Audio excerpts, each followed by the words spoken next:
I'm Sharon of the Atheist Community of Austin. A lot of people wonder what atheism is.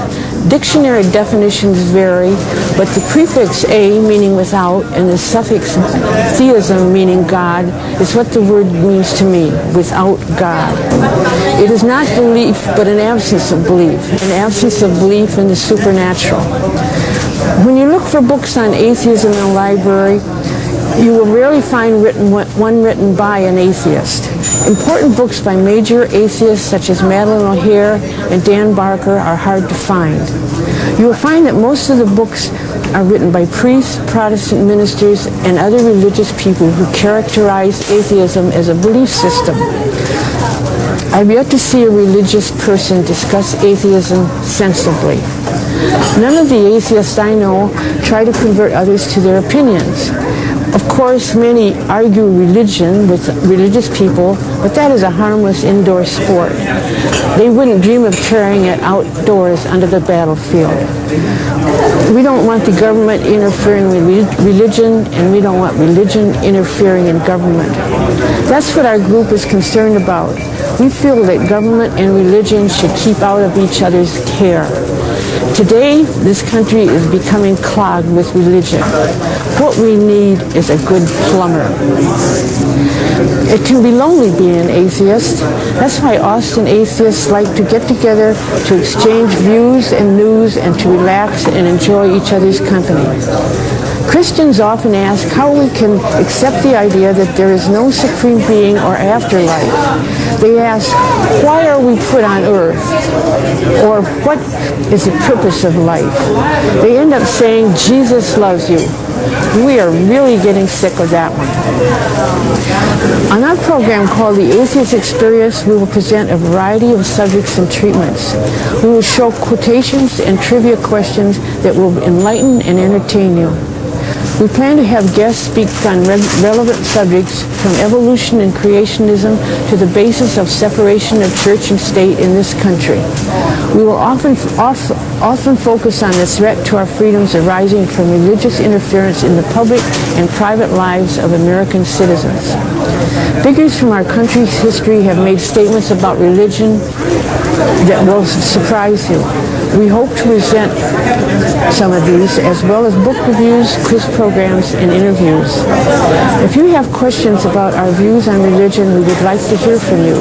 If you are religious, we invite you to question your own views, too. Thank you.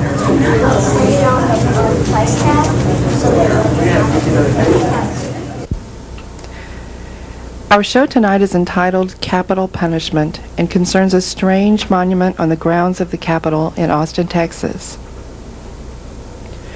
These beautiful grounds are the home of many monuments commemorating important periods in the state's history. The present Capitol was completed in 1888 and was constructed of building stone from Burnett County, including the pink granite, which gives the building its elegant, distinctive appearance.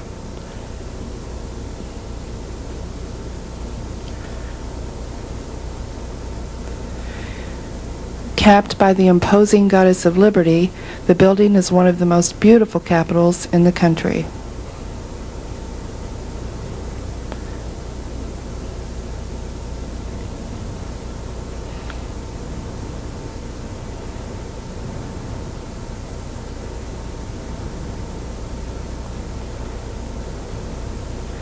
This impressive monument near the south entrance was erected by the surviving comrades of the Civil War. The bronze figures at the corners represent the branches of service of the 13 states which formed the Southern Confederacy. Really? Down to the symbols, everything. Terry's Texas Rangers are honored by this monument, erected by the Confederate survivors. The Rangers were formed in response to a call for volunteers to fight in Virginia.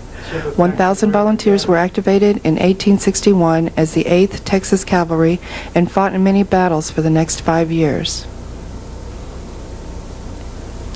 Etched in the base of this monument honoring the state's volunteer firemen are the names of those who have died in the line of duty. Erected in 1896, the statue represents a firefighter rescuing a child.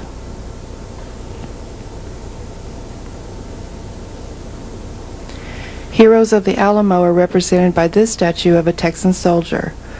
The names of the men who died in the 13-day siege in 1836 are immortalized on the sides of the monument.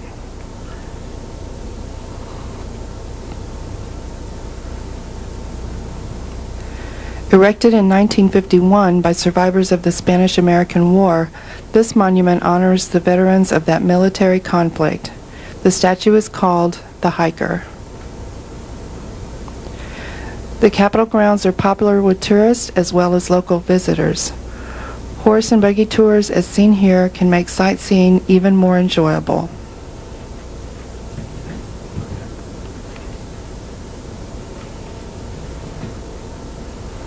However, our tour is interrupted by the presence of a monument which should not be here on these grounds, a plaque on which the Ten Commandments are engraved.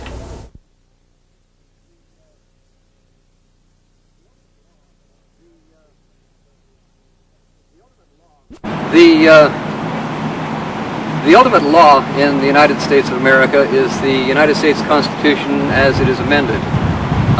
The first part of the First Amendment to the Constitution reads, "Congress shall make no law respecting an establishment of religion or prohibiting the free exercise thereof."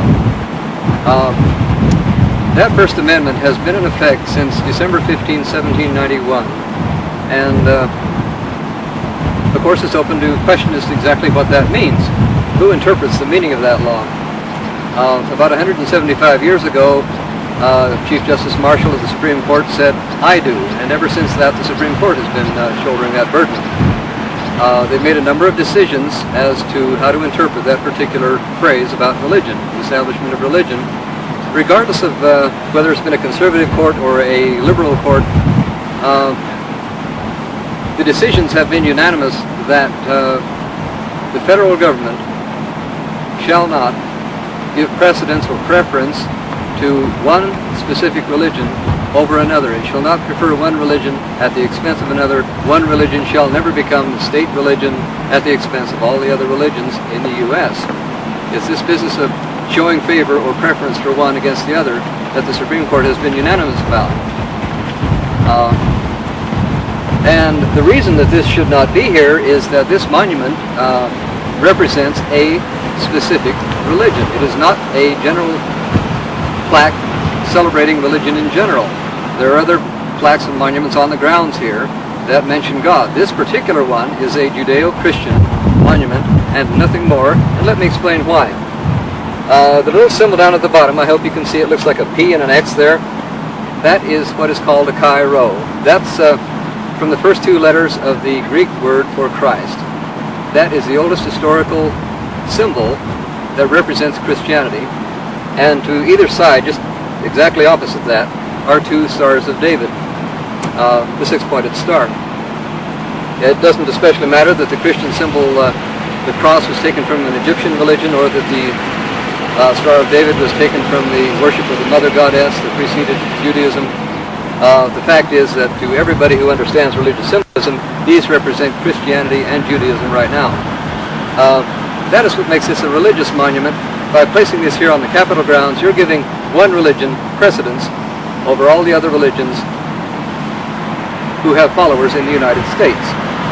That is what the First Amendment was written to avoid. That's why the Supreme Court has said it's inequitable to show preference for one at the expense of another.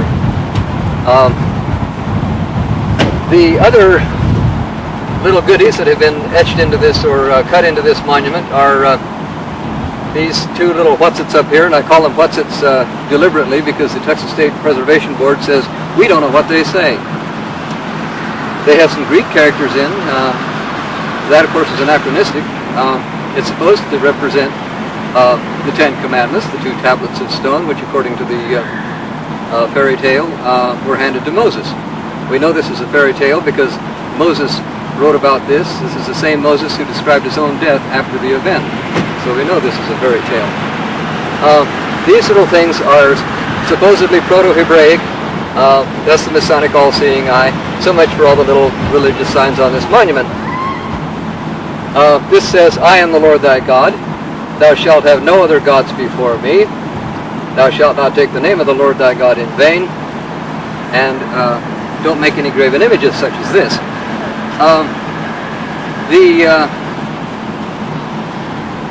Thou shalt have no other gods before me is spoken by this Judeo-Christian monument. That is in direct violation and contradiction to the First Amendment to the United States Constitution, which says you shall not give preference to one religion over another. They cannot be reconciled. They're absolutely opposite in meaning. This thing should be out of here. If it has any place other than in a landfill, it is in some churchyard. It should be hauled off and erected in some churchyard. It does not belong here. There are a number of interesting little points about the various commandments in here. We find one that says, thou shalt not commit adultery. We find one here that says, thou shalt not covet thy neighbor's maidservant. That word translated correctly means slave. The reason for this adultery commandment is that a woman's considered to be the property of her husband. She was considered to be an animal. This is a female slave. The instruction in this code of conduct is for men not to damage the property of other men. It's a covenant between men. Women have nothing to do with it. It was the official position of the Roman Catholic Church for about 2 centuries that woman had no soul. She was considered to be, and I quote, a beast of burden. This Ten Commandments is very much inferior to other codes of conduct that existed at the time this was made in about the 7th century BC. As old as the Sumerian civilization, millennia ago, we had better codes of conduct. There was the famous Code of Hammurabi about 2000 BC that did specifically give women equal legal rights with men. That is something that this denies. If the Code of Hammurabi had been handed down to us today, we'd find no reason not to put it on Capitol grounds. It does not have an element of religion in it. This, which celebrates the oppression of women and has for the last 2,000 years, should be an outrage to every person who sees this. Every Baptist wife, every Mormon wife, every Methodist, every Lutheran wife, every Catholic wife, every Jewish mother should be outraged that this thing still exists and is celebrated. Well, so many people should be outraged, and if this is what it actually represents, who put this thing here and why did they put it here? This monument says at the bottom it was erected here in 1961. And if you think back a little bit, that's before prescribed prayer was done away with in the public schools. It was about 6 years after In God We Trust was put on the United States currency.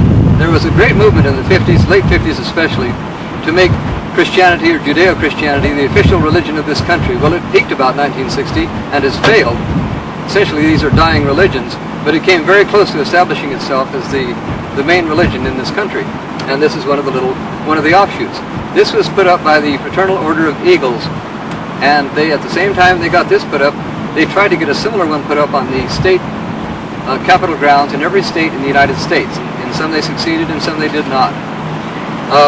Well, you might ask, who exactly are the Fraternal Order of Eagles? They are a fraternity, as their name indicates. From their inception, they have refused, they've allowed only white men to join. They're quite racist. There was a black lady who went into one of their halls to get a drink of water for her son back in, I think it was 1989, and they said, get out of here, you're not welcome, this is an Eagles Hall. And she happened to have some resources, and so she sued the Fraternal Order of Eagles, and it went up to the appellate level in a federal court, and it was ruled that as of 1990, the Fraternal Order of Eagles is still racist. It's a racist organization that put up this monument to the white man's religion. It was not intended to apply to any black man. Any black person who knows his religious history would not want to be a Christian. But that's getting a little away from the subject. The point is, this thing does not belong on public property. If this were to be knocked down, and if you lean against it, you'll see that it tips. You can tip it about a foot or two. It's not a stable monument. Who is going to come out here and make that thing stable? They're going to call up state maintenance workers, again at our expense, to make this thing more stable. This thing was moved and then replaced during the extension of the Capitol Annex here a couple of years ago. Who did that? Who paid the salaries of those men who moved it around then? All that money is coming out of our pocket to preserve this thing, to polish it, to preserve it for the last 40 years in a place where it has no business to be. This is a direct violation of the separation of church and state, and that's why we as atheists are adamantly opposed to it. If there's anyone who has a great deal of money to pay an attorney to take this into court, if you pursue it far enough, this thing can be removed because it's been removed elsewhere. This capital has been punished enough. Religious artifacts should be removed from government property.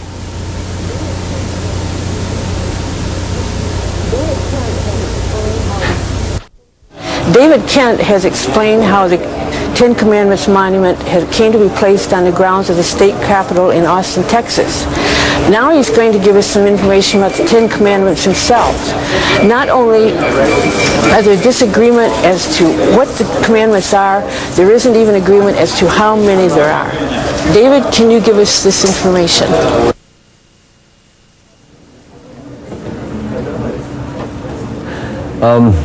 You know, there's some confusion about how many commandments there are, and there are various versions of the Ten Commandments.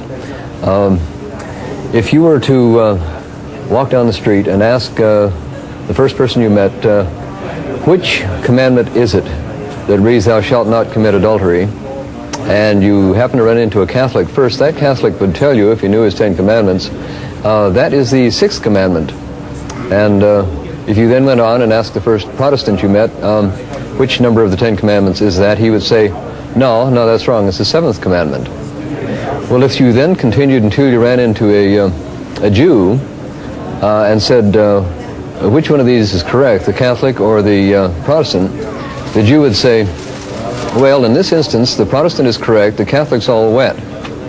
But the Jew, being very conscientious and very thorough, would go on to point out that neither one of those versions of the Ten Commandments is the correct version of the Ten Commandments, according to his belief. And we can get into the reason for his saying that later. But what is very important is why the Catholic and the Protestant versions differ. How come the Catholic said 6 instead of 7? Is he leaving a commandment out? And if he is, what does he do to make up the number 10? The answer to that is yes, he has left one out. He's left the second commandment out, and he has split the 10th commandment in two pieces and called it both the 9th and the 10th to make up the total of 10. The reason for the Roman Catholic Church leaving the second commandment out is this. That commandment reads, if I can consult my note here to get it right, "Thou shalt not make unto thee any graven image or any likeness of anything that is in the earth, or that is in the water under the earth, or that is in the sky above the earth." And Jehovah did not mention outer space because Jehovah did not know about outer space. But whatever they knew about, they said, "Thou shalt not make any graven image or any likeness of anything that is in the earth." The difficulty, as far as the Roman Catholic Church was concerned, is that ever since the Emperor Constantine took Christianity and made it the religion of the empire, the state religion, in the latter half of the 4th century,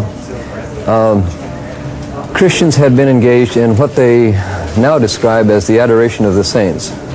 Roman Catholics at that early day had their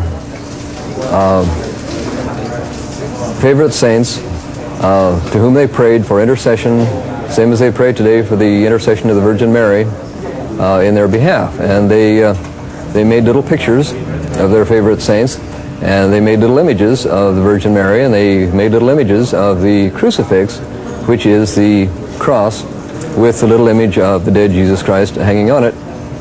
Those are very popular, and the church was making a fortune selling these little images and trinkets to their members. There was a lot of money involved in that for the early church, and people were very attached to their images.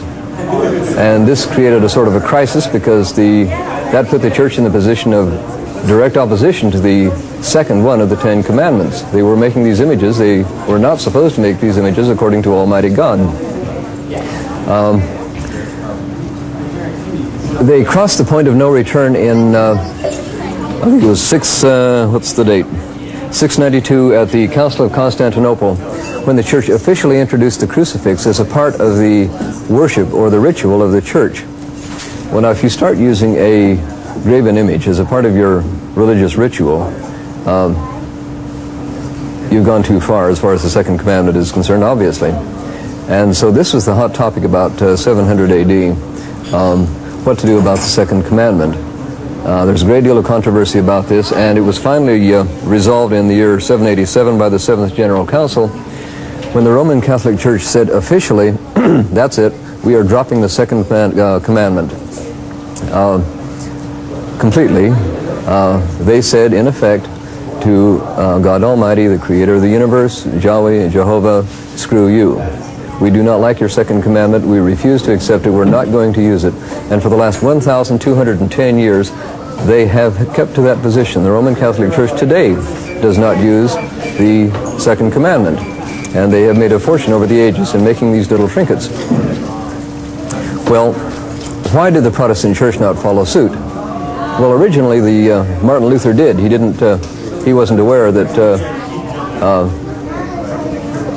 it was inappropriate to drop the second commandment. He followed the Catholic practice for several decades after he broke from the Roman Catholic Church. What the Roman Catholic Church did to try to conceal what it had done in the 8th century was to impose a penalty of death on anyone who translated the Bible, which would let the secret out of the bag. And they were quite severe about this restriction. And it wasn't until, in fact, the 16th century when an Englishman named William Tyndale translated the New Testament and the Pentateuch, which are the Mosaic books of the Old Testament.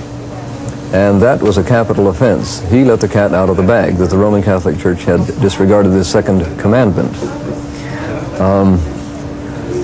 Eventually, he was hounded by the Roman Catholic Church until a man named Phillips, a Roman Catholic, betrayed him. In 1635, the Roman Catholic Church at that point imprisoned him for 16 months. Then they strangled him, and then they burned him at the stake, or burned his dead body at the stake. This for the capital crime of revealing to the world that they had dropped the second commandment. They tried also to confiscate that edition, but a few copies got out. It was about 27 years later, in the 1560s, that 1563, I think it was, that the Protestant churches said, we are restoring the second commandment.